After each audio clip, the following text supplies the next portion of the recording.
Friends, ఇదే మేడారం గద్దెల నుంచి చిలకలగట్టు పోయే రోడ్డు. చిలకలగట్టు అంటే అందరికి తెలిసే ఉంటుంది. సమ్మక్క తల్లి కొలువై ఉండే గట్టు. ఆ గట్టు రోడ్డు ఇదే. జాతర టైంలో అందరూ వచ్చిన తర్వాత సమ్మక్క, సారక్క, బయడితరాజు, జంపన్న, గోవిందరాజు వీళ్ళందరూ వచ్చిన తర్వాత ఆఖరికి పౌర్ణమి రోజున సమ్మక్క గద్దెలకు వస్తుంది. ఆ గద్దెలకు వచ్చినప్పుడు ఈ రోడ్డు అంతా ఎట్లా ఉంటుంది అంటే, ఈ రోడ్డు ఇసుకేస్తే రాలనంత జనం ఉంటారు. అటు ఇటు భారీ బందోబస్తు ఉంటుంది. దాదాపు 100 మంది పోలీసు బలగాలు ఉంటాయి. తాళ్ళు పట్టుకొని అటు ఇటు చాలా. అప్పుడు వచ్చి సమ్మక్క వచ్చేటప్పుడు మారు మోగిపోతుంది ఈ ప్రాంతం అంతా.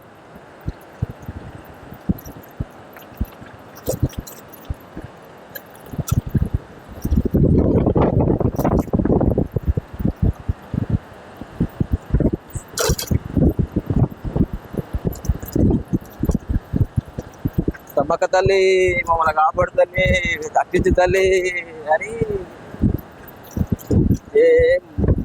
జనాలు ఏం మొత్తుకుంటా ఉంటారు. అంత జనమే ఉంటారు ఆ టైంలో.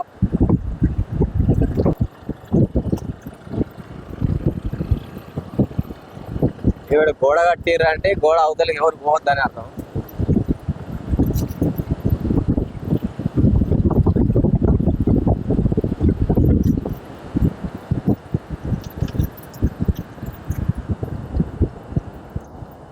ఫ్రెండ్స్, ఇగో ఇదే చిలకలగట్టు. సమ్మక్క తల్లి కొలువై ఉండే ప్రాంతం ఇదే. ఇగో ఈ గేటు మూసిరు కదా, ఈ గేట్లు ఆ జాతర రోజు తెరుస్తారు అన్నమాట. అంటే సమ్మక్క తల్లి వచ్చే ముందు ఈ గేట్లు తీస్తారు. మళ్ళా దర్శనం గద్దెలకు వచ్చిన తర్వాత 1-2 డేస్ ఉన్న తర్వాత మళ్ళీ తల్లి మళ్ళా ఇగో ఈ చిలకలగట్టుకి వెళ్ళిపోతుంది.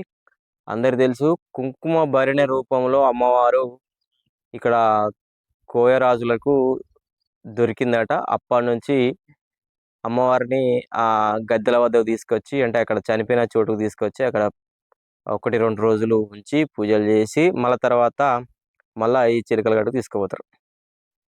దీనికి చిలకలగట్టు మరి లోపలికి పోవద్దా, ఏదో నోటీస్ అయితే పేపర్ ఏదో అంటి పెట్టిల్లు, ఇక్కడ తాళాలు వేసి ఉన్నాయి. పోవద్దా ఎట్లా అనేది చూద్దాం. 12-14 రోజున జాతర మహోత్సవం ఎక్కడ? ములుగు శివాపురం గ్రామం. ఈ అమ్మవారికి సమ్మక్క తల్లికి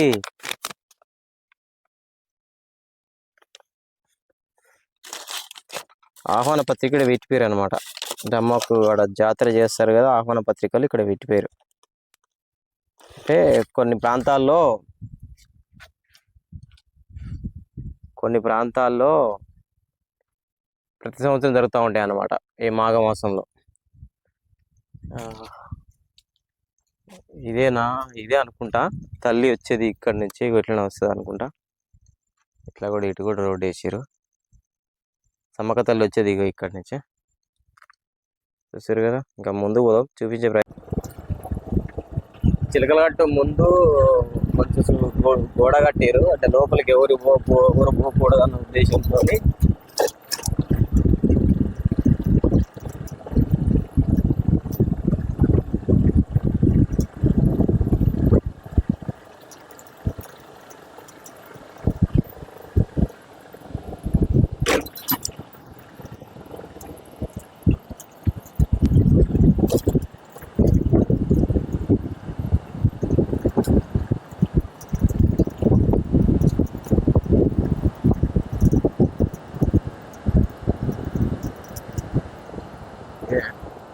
ఫ్రెండ్స్, అట్లా కనిపిస్తుంది కొండ, అదే చిలకలగట్టు కొండ.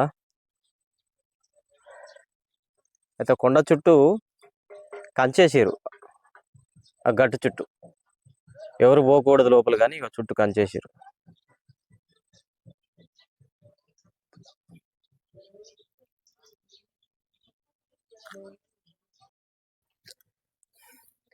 చుట్టూ కంచేసారు. తలుచుకుంటే లోపలికి పోవచ్చు, పెద్ద విషయం కాదు. కొండ మీదకి పోవచ్చు. కాకపోతే పైన ఎలాంటి జంతువులు ఉంటాయో తెలియదు, లోపల పరిస్థితి ఎట్లుంటుందో తెలియదు. కానీ భక్తుల విశ్వాసం కదా. సమ్మక్క తల్లి అంటే భక్తుల విశ్వాసం. మనం భక్తుల విశ్వాసాన్ని మనం గౌరవించాలి. కొంతమంది ఉంటారు విశ్వాసాలు ఉంటే నచ్చకపోతే నచ్చినట్టు ఉండాలి, కానీ మనం వాళ్ళని కించపరిచే విధంగా మాట్లాడదు. ఎవరి ఇష్టం వారు. కంచె దగ్గర పోయి చూపిస్తా. చిలకల గట్టుకు ఎట్టి పరిస్థితుల్లో కూడా ఇతర వ్యక్తులు పోవడానికి వీలు లేదు.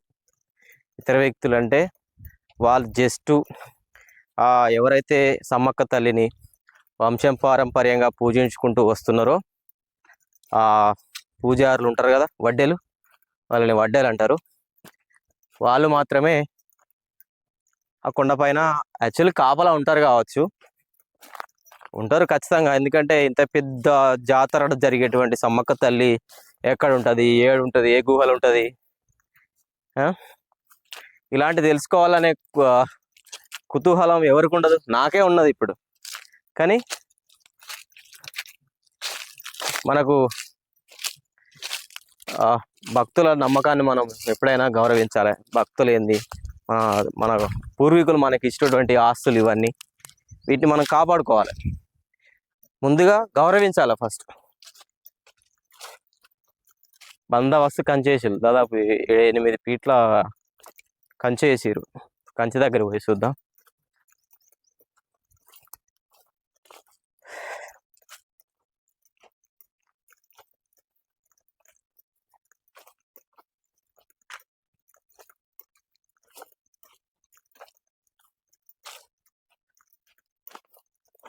అక్కడ ఆ కొండ మీద ఉంటారు అమ్మవారట.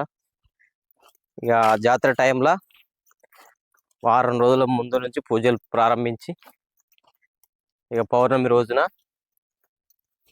పౌర్ణమి గడియలు మొదలయ్యేటప్పుడు అమ్మవారిని మేడారం గద్దెలకు అడిగి తీసుకొస్తారు.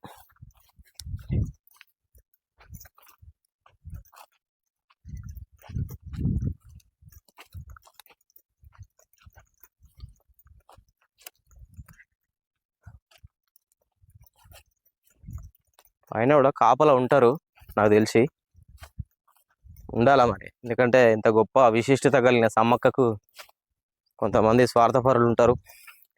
గుడిలో లింగాన్ని కూడా ధ్వంసం చేసి గుప్త నిధుల కోసం ఎన్నో కట్టడాలను కూల్ చేసినటువంటి చరిత్ర మనది. ఇగో కంచె చూసిరా, ఈ కంచెనే 8, 9, 10 ఫీట్ల కంచె వేసిరు. ఈ అవతల చిలకలగట్టు ప్రాంతం అనమాట. ఎవరు పోకూడదని చుట్టూ కంచేసిరు. చాలుగా మనం ఎక్కువసేపు ఇక్కడ ఉంటే మనం ఏదో చెప్తారనుకుంటారు మరి ఊరోళ్ళు, కొట్టినా కొడతారు. పోదాం ఇక. చూసిలు కదా, ఇగో అది చిలకలగట్టు. ఈ కంచె లోపలికి ఎవరు పోవద్దు.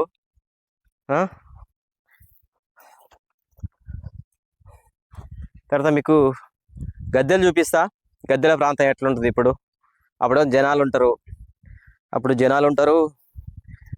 ఏంది కథ, ఆగం నైట్ పూటో లేకపోతే ఎప్పుడో జనాలు ఉన్నప్పుడు దర్శనం చేసుకుంటాం. ఆగం ఏ వస్తువు పోతుంది, ఏ సామాను పోతుంది,